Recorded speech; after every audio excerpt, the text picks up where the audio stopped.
Nee, ik ga ze al je noemeren, want mijn jong kan je naam onthouden. Hey! Liet ze teken hoe het publiek kon het leidje krijgen met typisch Frieske humor en vooral ook maar zijn typkes. Janne Matsje, Hendrikje van Lammerts Durkje en Appie Marbello. Het zijn een peernamen van de typkes die het geregeld voorbij kwamen, als Van der Meer op een planken stier. De Jeremiah Googeler Meese Dieksma had er tientallen jaren succesvolle programma's gebracht. Later kwam Griet Wiersma daar ook bij.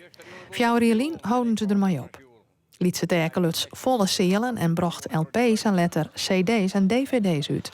Hij hier dus zien bestaan van Maatje in, maar dat die er net. Hoe dat is weer de bouwvakker. In 2018 en 2019 gie je nog bij alle seelen deel dat er eerst 10 hier, maar zijn afskiesvaststelling nog 1 keer. En dan ben ik boven en doe ik een bril aan, die leed ik op een stoel. Gehoorapparaat eruit, dat leed ik op een stoel.